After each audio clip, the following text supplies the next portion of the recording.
Tubuh perlu serat 25 gram sehari. Makanya minum jus yang banyak buahnya. Love Juice, tinggi seratnya, banyak manfaatnya. Love Juice, penuhi kebutuhan serat harian kita. Love Juice, love your health.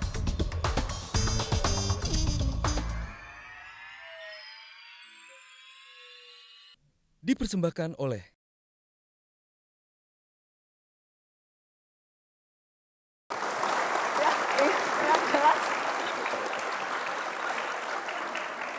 Yang jelas walaupun sekarang saya tahu sudah jarang bertemu. Gus banyak di Rembang, Abi juga sekali-sekali ke sana. Tetapi walaupun jarang ketemu, tapi kok selalu nyambung. Setiap kali ketemu selalu seperti tidak pernah berpisah dalam jarak dan waktu. Seperti ini misalnya, ketika Abi Quraisy berkunjung ke Rembang, ke rumah Gusmus beberapa waktu yang lalu. Kita lihat.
Banyak yang adem melihat foto tadi, banyak yang adem melihat penggambaran hubungan persahabatan antara Abi Quraisy dan Gusmus. Dan banyak yang ingin tanya resepnya. Bagaimana menjaga persahabatan sehingga langgeng seperti ini? Ya, kalau saya resepnya masing-masing melihat kawannya itu tetap sebagai manusia. Dan dia sendiri tetap menjaga kemanusiaannya. Itu akan langgeng. Tetap menjaga kemanusiaannya. Beliau meskipun hebat sekali, profesor, doktor, kiai, penulis tafsir segala macam, tetap manusia saya melihatnya. Artinya apa? Kalau dia khilaf, ya saya bisa memaklumi yang dia manusia. Meskipun beliau alim. Saya sependapat, saya ingin tambahkan begini. Sahabat itu adalah Anda dalam sosok yang lain. Kalau sahabat Anda bersalah, kalau Anda melihat sahabat itu adalah Anda, maka Anda tidak akan marah. Karena Anda juga kan bisa salah. Sahabat itu bisa diibaratkan dengan dua garis lurus yang berdampingan, berjalan seiring. Tidak ada yang mau di depan, tidak ada juga yang mau di belakang. Alasannya bagaimana? Kalau saya di depan, saya takut saya keliru sehingga kamu ikut keliru. Kalau saya di belakang, saya takut tidak bisa mengikuti kamu. Jadi berjalan seiring. Sahabat begitu. Nah, begitu ada kepentingan pribadi, persahabatan putus. Jadi kalaupun kita berbeda, itu tidak masalah. Saya tidak jarang berbeda dengan Gusmus. Apa contohnya, Abi? Harus Boleh konkret. saya bilang? Hah? Apa-apa ya, Gus? Biar memberi contoh. Perbedaan yang jelas itu sejak dari Mesir. Saya tadi sudah berulang kali mengatakan beliau itu tekun sekali. Perbedaan Nah, mencolok itu sekali. Saya potong dulu. Nanti dulu. Ini seperti anaknya saja suka motong kalau orang ngomong. Gus, itu karena tuntutan profesi, Gus. Jadi perbedaannya, saya di sana main-main. Di sini belajar, kan beda jauh. Kenapa kita ketemu? Karena kadang-kadang beliau suka main. Jadi kalau beliau main bola, itu sambil saja ketika dia jenuh dalam melihat kitab-kitab, dia main bola. Kalau saya memang pekerjaannya main bola. Kadang-kadang aja lihat buku gitu.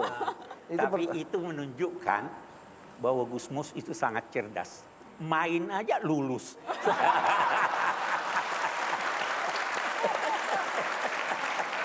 Perbedaan pendapat sekarang, di saat sekarang nggak pernah habis. Tentu ada. Tentu ada. Salah satu yang saya sangat tidak setuju. Sewaktu Gusmus ditawari suatu jabatan yang penting, dia tolak. Dan itu saya katakan, saya tidak setuju, Anda salah. Benar enggak? Nah. Jadi kita bisa beda pendapat, tapi persahabatan tetap ada. Tidak ada dua orang, walau dia bersaudara kembar, yang 100% sama. Pasti ada perbedaan. Kan gitu ya? Ya. Waktu Abi tidak setuju, Gusmus menolak tawaran jabatan itu. Gusmus tahu Abi marah waktu itu. Ya, itu kan pendapat beliau kan. Ya, saya hargai lah sebagai pendapatnya. Tapi saya juga menghargai pendapat saya sendiri kan. Ada nggak kalau Gusmus pernah ada yang Pernah, sangat tidak setuju? tapi saya sudah kembali. Jadi dulu masih di Kairo. Saya tidak menentang, cuma bertanya-tanya gitu. Karena beliau tadi saya katakan lebih ngalim, jadi ketika ngomong itu ya saya dengarkan, kalau saya tidak setuju tidak berani ngomong saya batin saja. Beliau pernah mempunyai pendapat bahwa Quran itu tidak boleh diterjemahkan.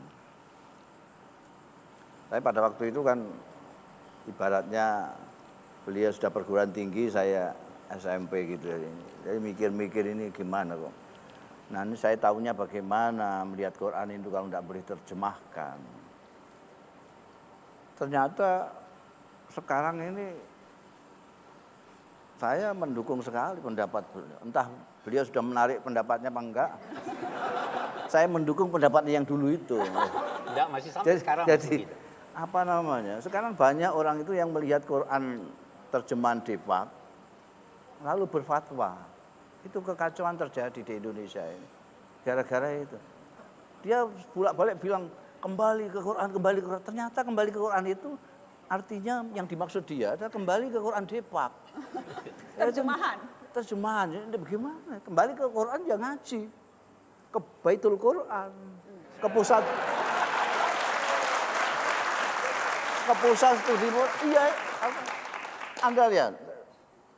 Orang Arab itu mengatakan Zaidun qa'imun. Satu. Nah, itu ya. Orang Arab mengatakan qoma Zaidun.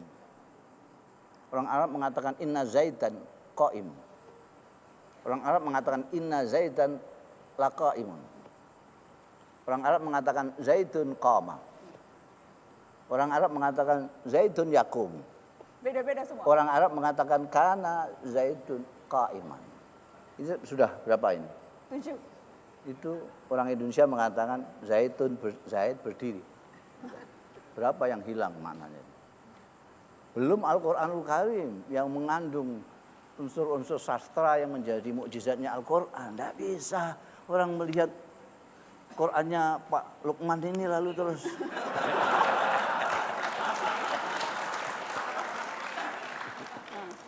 harus ngaji. Harus mendalami Iya. makna-makna Al-Quran. Nah, Harus ini. tahu bahasa Arab. Harus tahu bahasa Arab.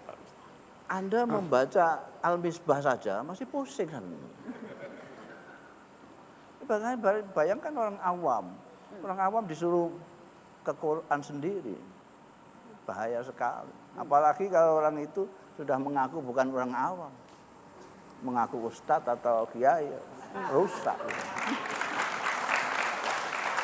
Berbahaya, Abi? Ya sangat berbahaya karena bisa menimbulkan pertentangan. Kita dalam sekian sejarah kita terjadi pertentangan-pertentangan karena tidak ada toleransi. Sebenarnya ketika kita membaca ayat-ayat Al-Quran itu bisa diibaratkan seperti berlian. Kalau Anda dari sudut sini, Anda melihat dia memancarkan satu cahaya yang berbeda. Jika Anda pindah ke tempat lain, cahayanya berbeda lagi.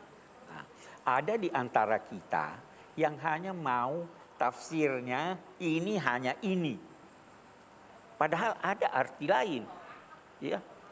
Kalau satu orang melihat gajah, lantas dia berkata bahwa itu binatang yang besar, itu benar. Yang satu berkata dia memiliki belalai, itu juga benar. Jadi kebenaran itu bisa beragam. Kesalahan kita dalam memahami kitab suci atau memahami agama hanya menganggap satu yang benar. Padahal Tuhan tidak bertanya 5 tambah 5 berapa. Karena jawabannya cuma 1, 10. Tuhan bertanya 10 berapa tambah berapa. 7 tambah 3, 8 tambah 2. Nah, ini yang mestinya kita hayati, kita ajarkan supaya tidak timbul sikap yang menimbulkan perpecahan atau pertentangan. Jangan menganggap hanya ini yang benar. Saya kira itu. Jadi benar itu, Gus Mus. Jangan menganggap hanya ini yang benar, jangan menganggap memonopoli kebenaran. Jangan menganggap. Moderat itulah Islam itu. Jadi bukan Islam moderat, Islam itu memang moderat. Islam tuh yang moderat. Cuma satu. Kalau tidak moderat tidak Islam, begitu aja sudah. Kata kafir itu ringan sekali diucapkan. Gampang sekali mengkafirkan. Orang kafir itu siapa? Dipersembahkan oleh